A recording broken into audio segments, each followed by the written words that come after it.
Hello friends, কেমন আছো তোমরা সবাই? আশা করছি সবাই খুব ভালো আছো, সুস্থ আছো। আমিও খুব ভালো আছি, বাট হাঁফিয়ে গেছি। কাজ করতে করতে হাঁফিয়ে গেছি, কারণ এসে থেকে কন্টিনিউয়াসলি ঘরের কাজ, ভিডিও করার কাজ করেই যাচ্ছি। বাট নাও ভিডিও করার কাজ মোটামুটি শেষ, এই ব্লগটা বানালেই শেষ। আর ঘড়িতে টাইম প্রায় 3:10 হচ্ছে। খাইনি, সকাল থেকে কিছুই খাওয়া হয়নি, শুধু চা আর একটা বিস্কিট। তো বুঝতেই পারছো, না খেয়ে কাজ করলে তো মানুষ একটু বেশি হাঁফিয়ে যায়। রান্না করা হয়ে গেছে, জাস্ট খাওয়াটা বাকি আছে। এই ব্লগটা বানাচ্ছি, এটা হচ্ছে হেয়ার ড্রাইং ব্লগ।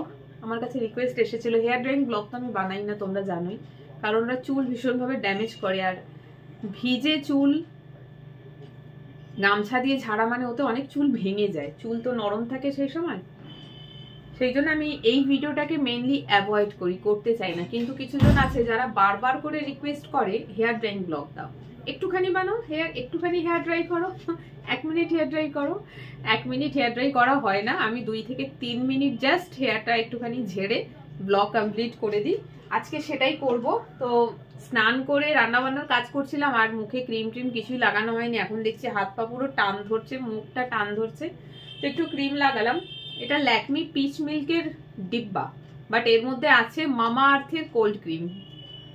ডাব্বাটা কিনেছিলাম মামা আর্থের, কিছুটা এর মধ্যে বের করে রেখে দিয়েছি, আর বাকি যে মামা আর্থের ডিব্বাটা ওটা ওই বাড়ি নিয়ে চলে গেছি। কারণ আমাকে এই বাড়ি ওই বাড়ি করতে হয় বলে আমার সবই জিনিস ডাবল লাগে। তো যেটা দাম কম থাকে দুটো কিনে নিয়ে, আর যেটা দাম একটু বেশি থাকে, কোয়ান্টিটিও বেশি রয়েছে, সেটাকে ভাগ করে দিই দুটো, এরকম ওখানে অর্ধেক এখানে অর্ধেক, সেটাই করেছি। আর একটা কাজ করব, আশা করছি এই কাজটা তোমরা সবাই করো, কম বেশি সবাই করে এখন। আমি এই পন্ডস কোল্ড ক্রিমের ডিব্বাটা দেখছো শেষ হয়ে গেছে, ঠিক আছে, এটা দিয়ে বেরোতে চাইছে না, বাট আমি জানি এর মধ্যে বেশ কিছুটা বেরোবে, সেই জন্য আমি এখন এটাকে মাঝখান থেকে কাট করব। অনেক দিন দিয়ে ভাবছি এটা করব, করা হচ্ছে না। আমি সবই কাটি, যত ক্রিমের ডিব্বা, কোলগেটের ডিব্বা, ডিব্বা না সরি, কোলগেটের টিউব, ক্রিমের টিউব, সব কেটে কেটে এরকম করে বার করি। আর বিশ্বাস করো অনেকটা বেরোয়। একটা ওষুধ খেতে হবে, ভুলে গেছি, খেয়ে নি। কালকে একটু কুকুর বিড়াল ঘাটাঘাটি আজকাল বেশি করি, মানে আমি অ্যানিমাল লাভার হয়ে গিয়েছি এখন। তো ওষুধটা আগে খাই, তারপর বলছি।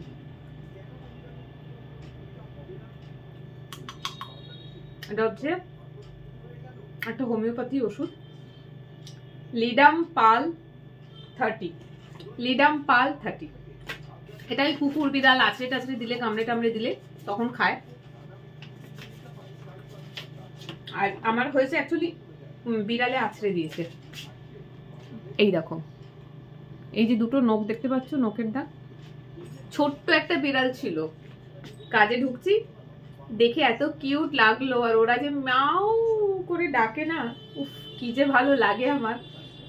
ধরে আদর করছিলাম, ব্যাস ও আমার আদর আদর ঠিক না, আমি অ্যাকচুয়ালি ওদেরকে দেখলে ভীষণভাবে চটকাই, আর চটকালি ওরা পালাতে চায়। আমার বাড়িতে খরগোশগুলোকেও আমি তাই করি, ওই জন্য ওরা ভীষণভাবে আছড়ায়, আমার হাতেটাতে ওদের আঁচড়ের দাগ ভর্তি।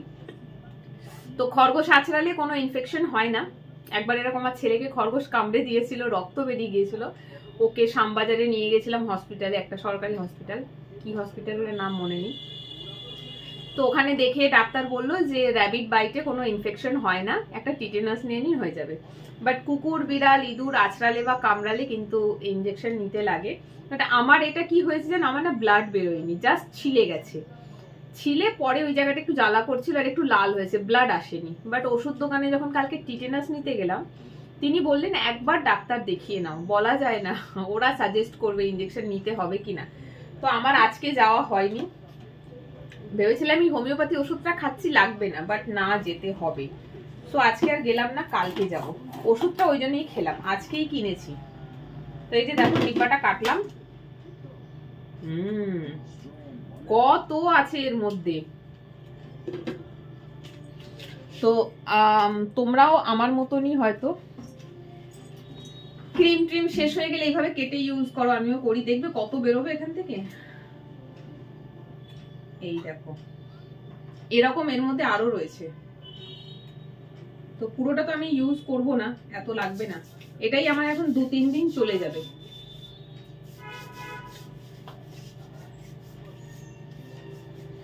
কাপড় কেচেছি, মাথা ঘষে স্নান করিনি, জাস্ট মাথাটা ঘষেছি, মানে শুধু হেয়ারটা ওয়াশ করেছি।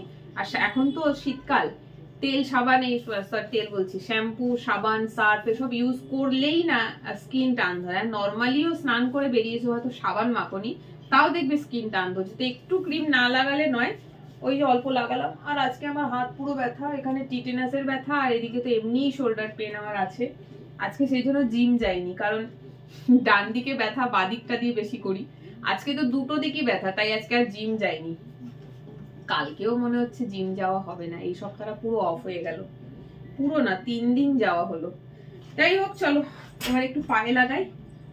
উফ,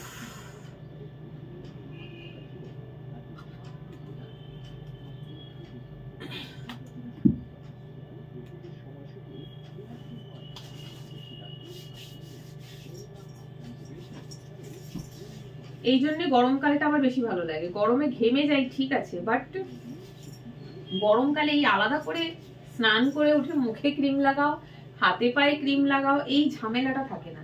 এইটা বড্ড ঝামেলা, আমার খুব বিরক্ত লাগে।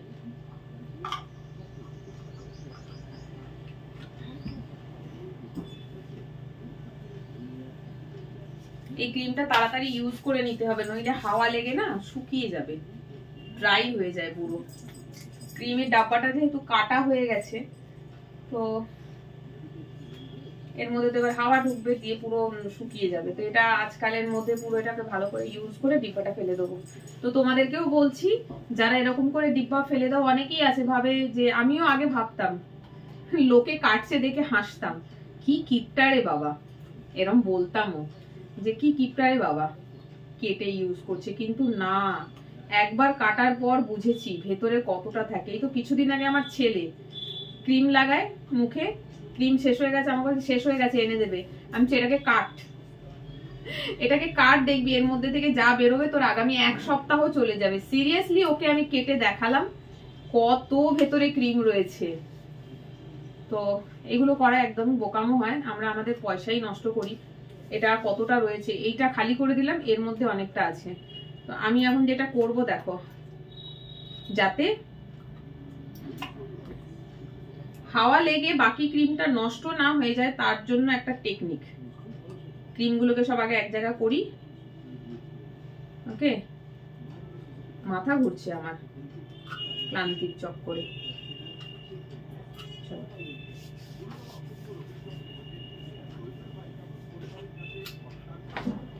এই দিকটা পুরো ফাঁকা হয়ে গেছে,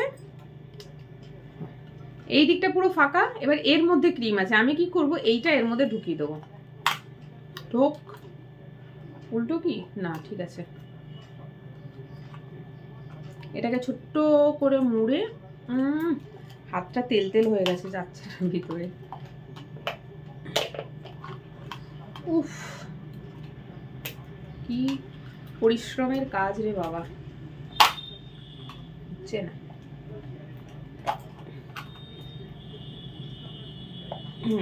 এই যে ডিব্বাটা আবার গোটা হয়ে গেছে, এটাকে এর মধ্যে ঢুকিয়ে দিলাম যাতে এর মধ্যে হাওয়াটা একটু কম যায় আর ক্রিমটা ভালো থাকে। এই পার্টটা তো পুরো ফাঁকাই রয়েছে, এই দিকে ক্রিম আছে, সেই জন্য আমি এটাকে এরকম উল্টো করে এই রেখে দিলাম।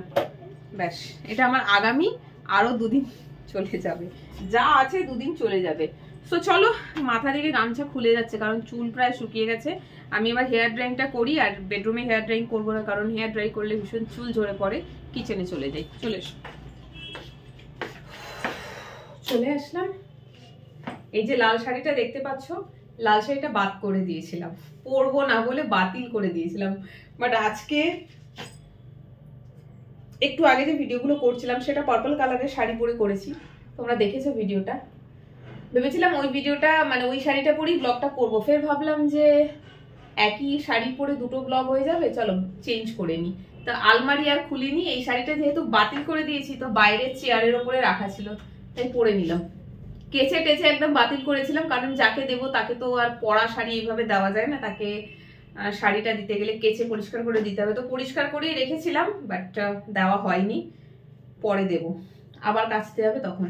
এই যে দেখো চুল চুল কিন্তু পুরো শুকিয়েই গিয়েছে, পুরো শুকিয়ে গেছে চুল, কিচ্ছু করার দরকার নেই। আর আমার চুল এমনি স্ট্রেট চুল, চুল ঝাড়ারও দরকার পড়ে না, বাট যেহেতু রিকোয়েস্ট করেছে তো আমাকে করতে হবে। তো চলো, যারা রিকোয়েস্টটা করেছিল তাদেরকে বলে দিচ্ছি যে দেখো, নিজের ক্ষতি করে কেউ কখনো কোনো কাজ করে না, আর আমিও করি না, কিন্তু তোমরা রিকোয়েস্ট করছো বলে হেয়ার ড্রাইটা করছি, তাই খুব খুব খুব কম সময়ে করব।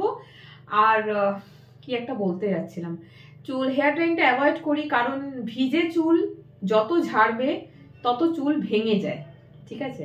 এই জন্যে বলে ভিজে চুলে কোম্বিং করতে না, ভিজে চুল আঁচড়াতে এই জন্যই মানা করে যে চুল ভেঙে যায়, ভিজে চুল আঁচড়াবে না, শুকনো হয়ে গেলে তারপরে চুল আঁচড়াবে। তো সেই ভিজে চুলে যদি গামছা দিয়ে ছাপাট ছাপাট করে মারা হয় তাহলে চুল ভাঙবে কি না? কারণ চুল তো এখন পুরো নরম হয়ে আছে, চুলের গোড়া আলগা হয়ে রয়েছে, চুল এখান থেকেও নরম হয়ে রয়েছে, তাই জন্য করবো, বাট খুব কম সময়ের জন্য, জাস্ট তোমাদের রিকোয়েস্টটা রাখার জন্য।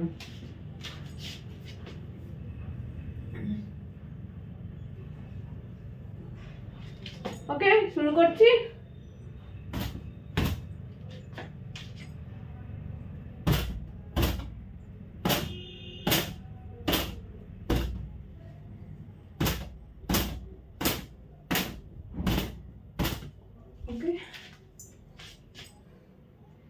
পড়েছে আজকে দুটো হাতে ব্যথা, আমি পারছি না,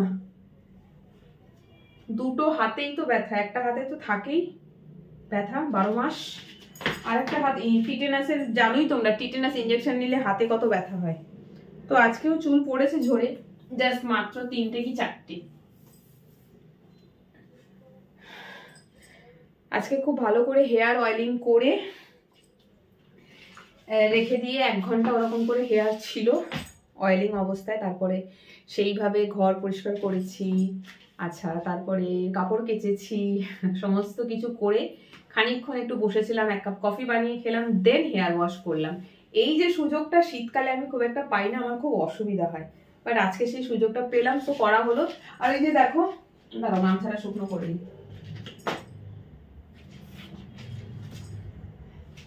এইখানে এইভাবেই আমি কাপড় শুকনো দিই, কারণ আমার কাছে আর কোনো অপশন নেই। ব্যালকনি থাকলে খুবই ভালো হতো, ব্যালকনি নেই, যে যে জিনিসটা পছন্দ করে সে সেটা পায় না। আমার হচ্ছে আমার ব্যালকনি খুব পছন্দ, আমি যেখানেই যাই ব্যালকনি পাই না। সো এই যে দেখো চুল ঝেড়েছি, চুল তো আমার এমনি চুল স্ট্রেট, চুলে খুব একটা বেশি জট থাকে না, আর আজকে যেহেতু হেয়ার অয়েলিং করেছি তো চুল এমনিই সফট হয়ে রয়েছে, ব্যাস হয়ে গেল। তো যারা যারা হেয়ার ড্রাইং ব্লগের জন্য রিকোয়েস্ট করো তাদের জন্য ছোট্ট করে ভিডিওটা করলাম। আর চুলটা দেখো, মোটামুটি চুলটা অনেক লম্বা হয়েছে, মোটামুটি লম্বা হয়েছে, আর চুল কাটেনি প্রায় 1.5 বছর, 1.5 বছর চুল কাটেনি বলে চুলটা এতটা লম্বা হয়েছে। চুল কাটবো, জানি না কবে যাবো ভাবছি, বাট ভালো পার্লারের সন্ধান পাচ্ছি না যারা চুলটা যেরকম চাইবো কেটেও দেবে, বাট খুব বেশি ছোটও করবে না। আমি লেয়ার কাট করি, আর লেয়ার করলে চুল একটু ছোট হয়, বাট অনেকে আছে যারা না চুল ভালো করে কাটতে পারে না, চুল অনেক ওয়েস্ট করে দেয়। আমি ভালো সেরকম সন্ধান পাচ্ছি না, পেলে চুল কেটে নেবো, হতে পারে গরমকালেই চুলটা কেটে নেবো, তখন আর হেয়ার ড্রাইং ব্লগ আসবে না। প্রত্যেকবারই মনে হয় এটাই হয়তো লাস্ট হেয়ার ড্রাইং ব্লগ, এরপর হয়তো আর হেয়ার ড্রাইং ব্লগ আসবে না যদি চুল কেটে নি। বাট এটা করতে করতে 1.5 বছর উপরে হতে গেল চুল কাটছি না। সো যতদিন হেয়ার এরকম রয়েছে লং অবস্থায় ততদিন হেয়ার ড্রাইং ব্লগ হচ্ছে, কেটে দিলে আর হেয়ার ড্রাইং হবে না, কারণ কাটলে চুলটা না ঠিক মোটামুটি এতটুকুনি আসবে, এতটা তো বাদ চলে যাবে, আর এতটা নষ্টও হয়ে গেছে, ফেটে ফেটে গিয়েছে, তো ওই জন্য একটু হেয়ার কাট করা দরকার। মাঝে মধ্যে হেয়ার কাট করলে, বছরে একবার অ্যাটলিস্ট হেয়ার কাট করলে না হেয়ারের গ্রোথ ভালো হয়, মানে হেয়ার খুব তাড়াতাড়ি বাড়ে। একটু হলেও হেয়ারটা ট্রিম করতে বলে, বাট আমি 1.5 থেকে 2 বছরের কাছাকাছি হতে যাচ্ছে আমি হেয়ার কিচ্ছু করিনি, সেই জন্য আমার হেয়ার খুব বেশি বাড়ছেও না। সো যাই হোক, যারা হেয়ার ড্রাইং ব্লগে রিকোয়েস্ট করো বা করেছিলে তাদের জন্য আজকের এই ব্লগটা করে দিলাম। আমি হাঁপিয়ে গেছি, কথা বলতে পারছি না। আর মোটামুটি সমস্ত কাজ বাড়ি শেষ হয়ে গেছে, কিন্তু ওখানে যে আজকে রান্না করেছি তার বাসন আছে, কড়াই, থালা, খুন্তি, তার ঢাকনা সমস্ত কিছু পড়ে রয়েছে, এখন সেটা মাজবো, পরিষ্কার করব, তারপরে আমি খেতে বসবো।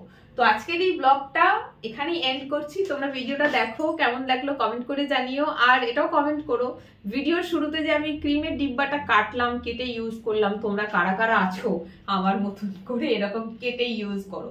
এটা কিন্তু এটা করাতে হাসির কিছু নেই। অনেকে হয়তো হাসবে, কি কিপটারে বাবা, ক্রিম ইউজ করার পরে ক্রিমের ডাব্বাটাও কাটছে। এটাতে হাসির কিছু নয়, আর কিপটামোরও কিছু নয়। দেখো তুমি তো জিনিসটা পয়সা দিয়ে কিনছো, তা জিনিসটাকে কেটে তুমি যদি ওর ভেতর থেকে আরো 2 দিন 3 দিন চলার মতন জিনিস বের করতে পারো, এতে হাসির কিছু নেই। কারণ আমরা ওটা ওয়েস্ট করছি। দেখতে পেলে কতটা ছিল ক্রিম, আরো 2-3 দিন আরামসে আমার চলে যাবে। বেকার আমি ওটা ফেলে দিলে অতটা ক্রিম ওয়েস্ট হতো। তো তোমরা কারা কারা আছো এরকম করে জিনিসগুলো কেটে ইউজ করো, আমাকে কমেন্ট করে অবশ্যই জানিও। আজকে এই অবধি, সবাই ভালো থেকো, সুস্থ থেকো, টাটা।